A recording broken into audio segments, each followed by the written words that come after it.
Hello guys, welcome back to stars classroom. இந்த வீடியோவில் Frank R Stockton எழுதின the lady or the tiger அப்படின்ற short ஸ்டோரியோட சம்மரியை பார்க்கலாம். இந்த ஸ்டோரியோட டைட்டில் என்னன்னா the lady or the tiger. இதை எப்போ ஃபர்ஸ்ட் பப்ளிஷ் பண்ணியிருக்காங்கன்னா 1882ல் 1882ல் தி செஞ்சுரி மேகசின் அப்படின்ற ஒரு மேகசினில் ஃபர்ஸ்ட் பப்ளிஷ் பண்ணியிருக்காங்க. இந்த லேடி ஆர் த டைகர் அப்படின்றது ஒரு ஷார்ட் ஸ்டோரி. ஸோ ஸ்டோரிக்குள்ளே போகலாம். இந்த ஸ்டோரி எதை பற்றினா ஒரு கிங்டம் அண்ட் அதில் உள்ள கிங் அண்ட் அந்த கிங் கொடுக்குற பனிஷ்மெண்ட், இது மூணையும் தான் அந்த ரைட்டர் டிஸ்கிரைப் பண்ணி நம்மளுக்கு சொல்லியிருக்காங்க. ஸோ ஒரு கிங்டம் பற்றி கொடுத்துருக்காங்க. அந்த கிங்டம்க்கு நேம் கொடுக்கல அண்ட் அங்கே ஒரு கிங் ரூல் பண்ணிட்டு இருக்காரு. அந்த கிங்கோட கேரக்டர் எப்படி இருக்குன்னா ரொம்ப ரொம்ப அரோகெண்ட்டாக இருக்குது. எப்போ என்ன பண்ணுவார்னே தெரியாது. அவர் இஷ்டப்படினா எல்லாரும் இருக்கணும் அப்படி மாதிரி ஒரு சைக்கோபத் கேரக்டர் தான் அந்த கிங்குக்கு இருக்கு. அங்க உள்ள பீப்புள்லாம் தப்பு பண்ணாங்கன்னா பனிஷ்மெண்ட் குடுக்குறதுக்கு ஒரு மெத்தட அந்த கிங் ஃபாலோ பண்றாங்க. எப்படின்னா, இப்போ ஒரு பெர்சன் தப்பு பண்ணிட்டாங்கன்னு வச்சுக்கோங்களேன், அவங்கள பப்ளிக் அரீனா அப்படின்னா என்ன தெரியுமா? இந்த நம்ம அந்த காலத்து கிங்கோட மூவிலாம் பார்த்துருப்போம். அதெல்லாம் சுத்தி எல்லா பாப்புலேஷன், எல்லா ஆடியன்ஸும் இருப்பாங்க. அங்க உள்ள மக்கள்லாம் இருப்பாங்க. நடுவுல அந்த கிங் எல்லாருக்கும் "நீ இந்த தப்பு பண்ண உனக்கு இந்த பனிஷ்மெண்ட்" அப்படின்னு சொல்லிட்டு எல்லாரும் முன்னாடி வச்சு சொல்லிட்டு பனிஷ்மெண்ட்லாம் சொல்லுவாங்கல்ல. அந்த மாரி பப்ளிக் அரீனா அந்த மாரி ஒரு பிளேஸ் தான் என்ன பண்ணுவாங்க, சுத்தி மக்கள் எல்லாம் இருப்பாங்க. நடுவுல உள்ள ஒரு பிளேஸ்ல தப்பு பண்ணவங்கள கூட்டிட்டு நிக்க வச்சுருவாங்க. அண்ட் அப்ப இந்த பக்கம் ஒரு டோர், இந்த பக்கம் ஒரு டோர், 2 டோர் இருக்கும். அந்த 2 டோர்ல ஒரு டோருக்கு பின்னாடி ஒரு ரொம்ப ரொம்ப ஹங்ரியான ஒரு டைகர் இருக்கு. ரொம்ப ரொம்ப பசியுள்ள ஒரு புலி ஒரு கதவுக்கு பின்னாடி இருக்கும். அதே மாதிரி ஆப்போசிட்ல இன்னொரு கதவு இருக்கும். அதுக்கு பின்னாடி அந்த நாட்டிலே உள்ள ரொம்ப அழகான ஒரு லேடிய கூட்டிட்டு வச்சிருப்பாங்க. இப்போ தப்பு பண்றவங்க அந்த 2 கதவுல ஒரு கதவ சூஸ் பண்ணணும்.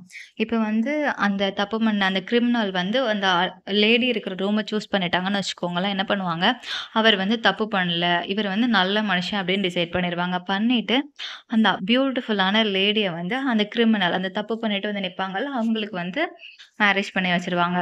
இப்போ சப்போஸ் அந்த பெர்சன் அந்த கிரிமினல் கண்டிப்பா தப்பே பண்ணியிருந்தாலும், அந்த லேடி இருக்கிற டோர காட்டிட்டு அவங்க இன்னசென்ட். அண்ட் இந்த ஆப்போசிட் சைட்ல ஒரு ஹங்ரி டைகர் இருக்குல்ல, அத சூஸ் பண்றவங்க என்ன பண்ணுவாங்க, அதுக்குள்ள தூக்கி போட்டுருவாங்க. அவங்களுக்கு என்ன பனிஷ்மென்ட்னா, அந்த பசியான டைகர் அவங்கள புடிச்சு சாப்ட்ரும். இதுதான் பனிஷ்மென்ட். அண்ட் அந்த கிரிமினல் அந்த இத சூஸ் பண்ணிட்டாங்கன்னா, டைகர் இருக்கிறத சூஸ் பண்ணிட்டாங்கன்னா, அவங்க தப்பே பண்ணலனாலும், அவங்க அந்த டைகரால சாப்ட்டு செத்து போயிடுவாங்க. இதுதான் பனிஷ்மென்ட். அண்ட் அந்த கிரிமினல்ஸ்க்கு எந்த டோர்ல எது இருக்கு அப்படின்னு கண்டே பிடிக்க முடியாது. ஏன்னா அந்த 2 லேடி இருக்கிற டோரும் சரி, டைகர் இருக்கிற டோரும் 2 டோருமே சவுண்ட் ப்ரூஃப். இந்த டோர்ல என்ன இருக்கு, அந்த டோருக்குள்ள என்ன இருக்குன்னு யாராலயும் கண்டே பிடிக்க முடியாது. அந்த அளவுக்கு சவுண்ட் ப்ரூஃபான ஒரு டோர்.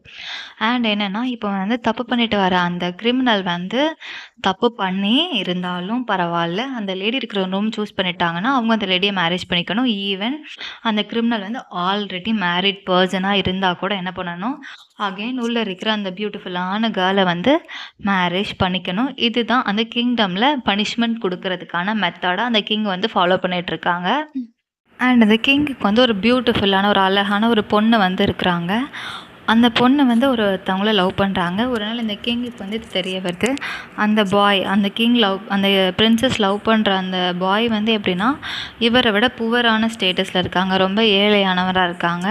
ஸோ என்ன பண்ணுறாங்க, இந்த கிங் அந்த பாயை எப்படியோ அக்யூஸ் பண்ணி அவங்கள ஜெயிலுக்கு தள்ளிடுறாங்க. அப்புறம் அவரோட ட்ரையல் டேயும் வருது. கிங்கோட டாட்டர் அந்த பிரின்சஸ் என்ன பண்ணுறாங்க, அவங்களோட இன்ஃப்ளூயன்சஸ்லாம் யூஸ் பண்ணி அந்த கேர்ள் இருக்கிற ரூம்ல யாரு இருக்கிறா அப்படின்னு கண்டுபிடிக்கிறாங்க. எந்த ரூம்ல கேர்ள வச்சிருக்காங்க, எந்த ரூம்ல டைகர் வச்சிருக்காங்க அப்படின்னு அவங்களோட இன்ஃப்ளூயன்ஸ் எல்லாத்தையும் யூஸ் பண்ணி அந்த பிரின்சஸ் கண்டுபிடிச்சிடுறாங்க.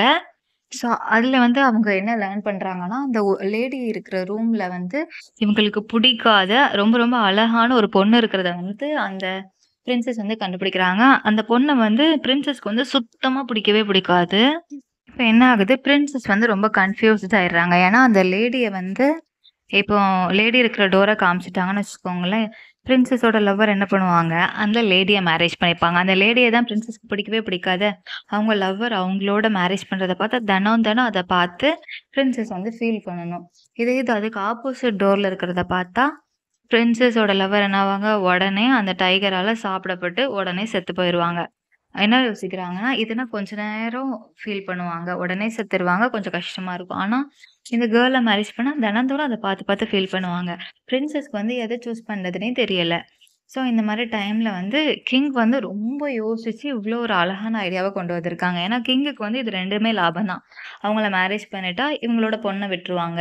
இதே இது டைகரால சாப்பிட்டா அவரு ஒரேடியா செத்து போயிருவாரு. ஸோ கிங் வந்து அவங்களோட பொண்ணுக்கு வேற நல்ல பையனா பார்த்து மேரேஜ் பண்ணி வச்சுருவாங்க. கிங்குக்கு வந்து இதுல பயங்கர பெனிஃபிட்ஸ். அண்ட் அதுக்கு ஆப்போசிட்டா பிரின்சஸ் என்னந்து பயங்கர குழப்பத்துல இருக்காங்க. எத சூஸ் பண்றது? எந்த டோர வந்து சொல்றது? அப்படின்னு சொல்லிட்டு ஃபைனலா அந்த ட்ரையல் டேயுமே வந்துருச்சு. அவங்களோட லவ்வர் வந்து என்ன பண்றாங்க, அந்த அரேனால மிடில்ல வந்து நின்னுட்டு இருக்கிறாங்க. அப்போ வந்து அந்த ட்ரையல் டைம் வந்து எந்த டோர சூஸ் பண்ணணுன்ற டைமும் வந்துருச்சு. அப்போ வந்து பிரின்சஸ் பார்த்து கண்ண காமிச்சு கேட்குறாங்க. ஆனா பிரின்சஸ் என்ன ஆன்சர் சொல்லியிருப்பாங்க அப்படின்றத இந்த ஸ்டோரியில சொல்லவே இல்ல. இந்த எண்டிங்க வந்து ரொம்ப சர்ப்ரைஸ்டா முடிச்சிருக்காங்க நம்மளோட ரைட்டர். அந்த பிரின்சஸ் வந்து அவங்களோட லவ்வருக்கு வந்து அந்த டைகர் இருக்கிற அந்த ரூம காமிச்சாங்களா? இல்ல அந்த லேடி இருக்கிற ரூம காமிச்சாங்களா? அப்படின்ற எண்டிங் வந்து நம்மளுக்கு தெரியாது.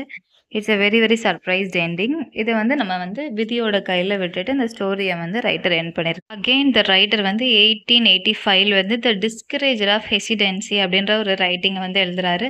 அதுலயும் இந்த ஸ்டோரியோட அந்த ட்ரையல் பத்தின சப்ஜெக்ட் வந்து வருது. ஆனா, அந்த ஸ்டோரிலயுமே இதுக்கான எண்டிங்க வந்து நம்மளோட ரைட்டர் வந்து குடுக்கவே இல்ல. ஸோ, இது வந்து ஒரு மாதிரி நல்ல ஸ்டோரி. இந்த ஸ்டோரிலருந்து நம்ம என்ன லேர்ன் பண்ணிக்கிறோம்னா, நம்ம லைஃப்ல வந்து எப்பவுமே ஒரு கொஸ்டின் மார்க் தான். நம்மளால எண்டிங் எது அப்படின்னு சொல்லிட்டு எப்பவுமே நம்மளால ப்ரெடிக்ட் பண்ணவே முடியாது. லைஃப் இஸ் அன்பிரெடிக்டபிள் அப்படின்ற ஒரு ஸ்ட்ராங்கான லெசன நம்ம இதுலருந்து லேர்ன் பண்ணிக்கலாம். ஸோ, இந்த வீடியோ உங்களுக்கு புடிச்சிருந்தா நம்ம வீடியோக்கு லைக் பண்ணிடுங்க. அப்படியே நம்ம சேனல சப்ஸ்கிரைப் பண்ணாதவங்க சேனலையும் சப்ஸ்கிரைப் பண்ணிருங்க கைஸ். தேங்க் யூ ஃபார் வாட்சிங்.